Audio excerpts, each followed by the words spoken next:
and welcome to James Leslie's Express Lane, where we get you now as fast as possible, bringing you State of the NFC West.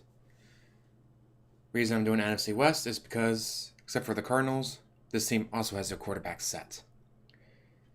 The Rams obviously got Jared Goff, Seahawks have Russell Wilson, 49ers just locked up Jimmy G on the biggest contract ever. So except for the Cardinals, everyone has their quarterback set. Everyone has their quarterback set. That makes the rest of the teams easier to go, alright, and this one, alright. So starting off with, going to go with number one, going to be the Rams. The Rams just got to trade for Marcus Peters. That's going to be huge. They improved their defense, which they can focus on defense because they had their quarterback. They had their running back. They had their offense is set, so they just got to focus on defense. And look at that. They just focused on defense by getting Marcus Peters. God, they were a surprise hit last year and expect them to do even better next year. Of course, by better, it might only be an extra win or two, but that's going to be huge for them. Holy hell, can you just, wow. They did great last year, and just being able to focus on defense and improve their defense because they have their offense set, it's going to be huge.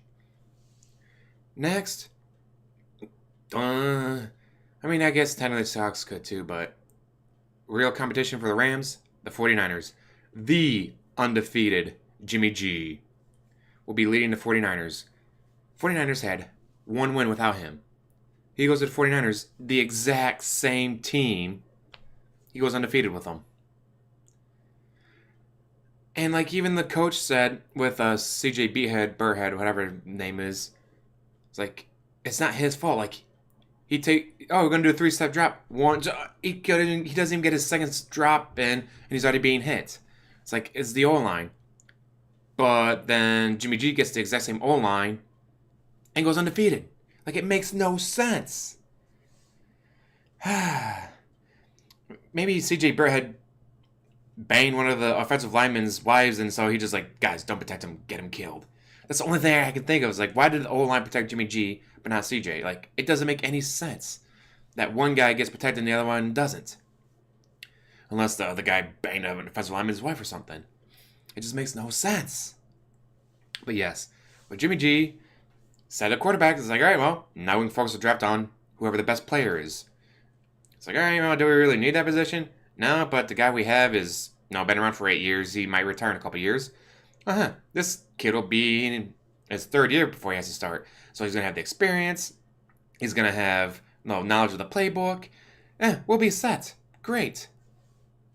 Or again, focus on defense because you got your offense set. For the most part, they could. Carlos Hyde is an okay running back. He's not as explosive as they hoped he would be. But I guess maybe you could get a better running back in the draft, maybe. But then again, improve your O-line. It doesn't matter who you have at running back because the O-line is going to be able to protect them, be able to open up the holes. Like, you get a crappy O-line, you could have Adrian Peterson mixed with Herschel Walker and be like, all right, we have the DNA of these two great running backs, but their O-line sucks. The quarterback's handing him the ball, and he's already being hit by the defensive player, so it doesn't really matter how good the running back is. The O-line sucks. But that same O-line went undefeated with Jimmy G. It makes no sense. But then for number 3, we're going to go with the Seahawks. Since they have Russell Wilson, but man, their run game just wasn't there. Their passing game wasn't very good. Whether it was on Russell Wilson or it was on the wide receivers, on the tight end. I think maybe a lot of it might have to be that, right, since Russell Wilson's been in the league for a few years, all the teams have tape on him now, so now they're like, all right, when he calls this, we know what he's going to do. Oh, when he calls that, he's going to do that. Because he won a freaking Super Bowl. He went to another one. Like, he's a good quarterback, but now their issue is that defense. Mainly injuries. The Legion of Boom is no more due to injuries. So, are they going to go all in on defense during the free agency and the draft?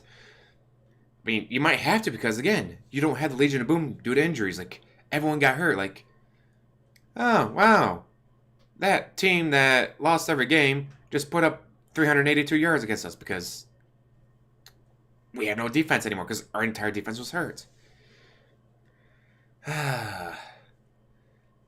But then the Seahawks could very well finish fourth because if the Cardinals get their quarterback situation figured out in free agency or in the draft, the Cardinals could definitely leap ahead of them if the Seahawks can't get their defense settled. But yes, number 4 for right now with how things are looking for the state of the NFC West, Cardinals, number 4.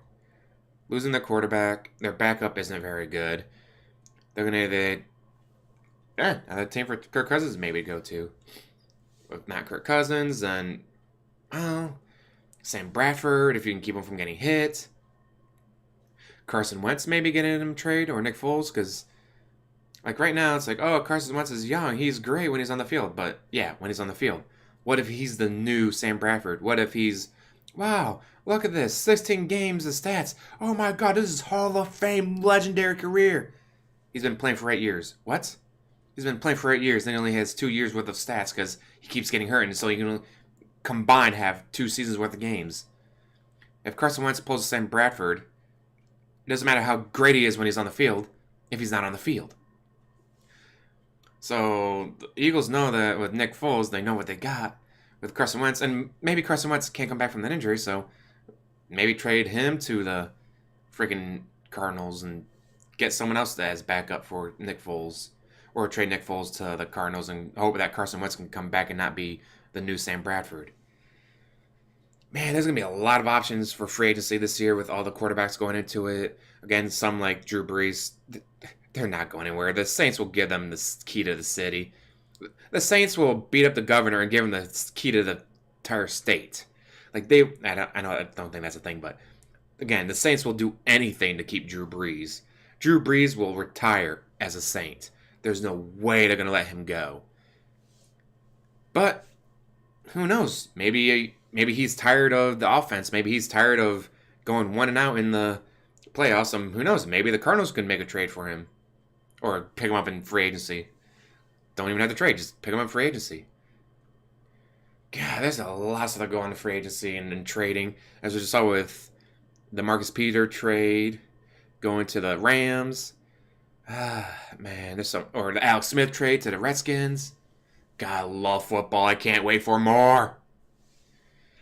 Come on. Football, get here. It's like, what, 27 weeks away? Only 27 weeks. Not that I'm keeping track or anything. So what do you guys think? Do you think the Rams are going to win it next year? Or do you think the 49ers will be able to surpass them? Because if Jimmy G keeps playing like he does, they could very easily pass the Rams. But the Rams have been improving on defense, obviously, with this trade. And with the draft and free agency coming up, they'll improve even more. Just because they got their offense set. Once you have your quarterback set, then you build pieces around him. And they got that. They have it. So the Rams could definitely just go, all right, we have this many draft picks and all defense. Hope 1 or 2 of them play well enough that we can keep them for a few years. If they don't go to free agency or more trades.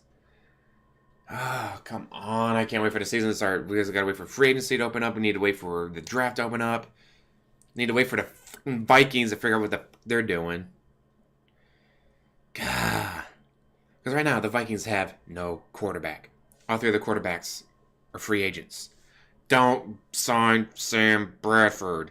Get Case Keenum or Teddy Bridgewater or both. I don't think they'll be able to do that, but still, come on, guys. Don't do it. Sam Bradford, go to the Cardinals. There you go. Or to the, Sam Bradford to the Jags. If the Jags can keep him protected and he doesn't get hurt, again, like the amount of games that he has together, he has a Hall of Fame career. He has amazing numbers. But he only has amazing numbers for like 2 seasons worth of games, and he's been in the league for what, 8, 10 years? However long he's been in the league for. Like, he's been in the league a lot longer than 2 years, but only has 2 years worth of stats because he's only been on the field for that long.